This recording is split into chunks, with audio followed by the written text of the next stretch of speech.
world of youth sports, a new playbook is being written. The landscape has changed dramatically from when I was a kid. I feel like we're at a different youth sport every night of the week. By some estimates, youth sports brings in $20 billion a year in economic activity in the United States, and club sports have had a big hand in changing the game.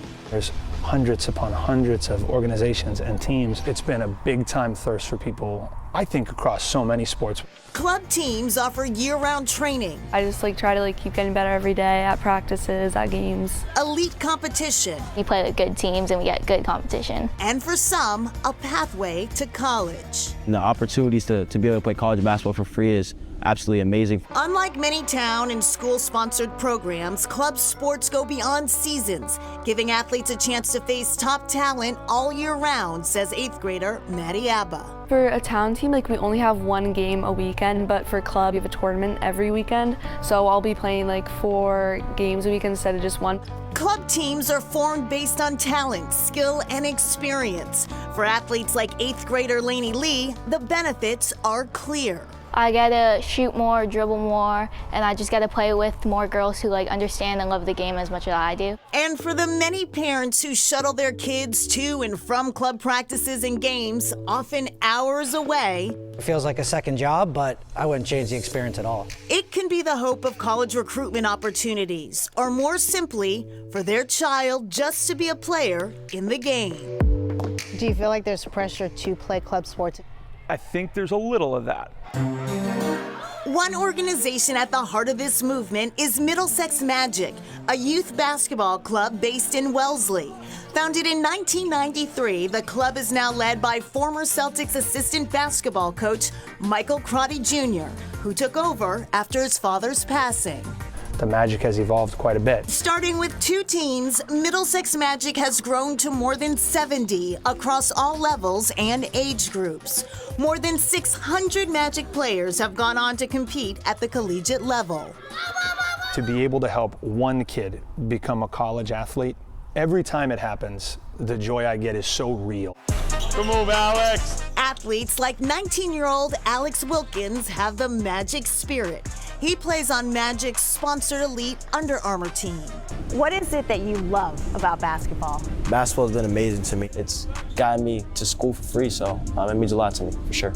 At 6'5", Wilkins earned 25 college scholarship offers. Yup, 25. Let me see what you got. Let me see. He's headed to Furman University, whose basketball program competes at the Division I level. Mom and Dad made a lot of sacrifice for me, so I'm excited that I'm able to give back.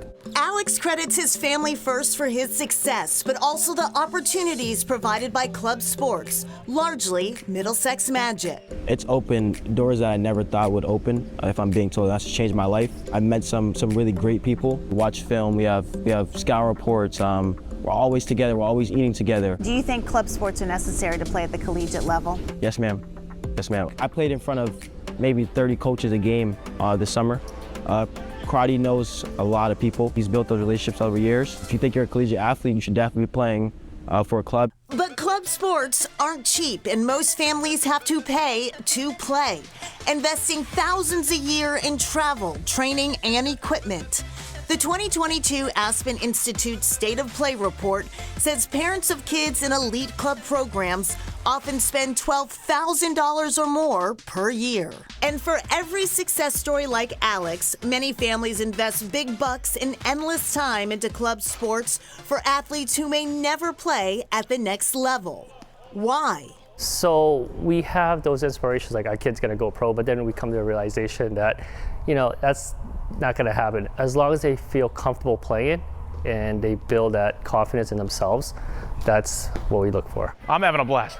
I talk to parents that I know whose kids are out of college, and they say, hey, when you're in it, sometimes you can feel like it's a little overwhelming. But I'm thinking about 3-4 years from now, I don't know what I'm going to do on weekends. Given the billions spent on these programs, they're likely here to stay. Still, a growing number of people and organizations are seeking alternatives.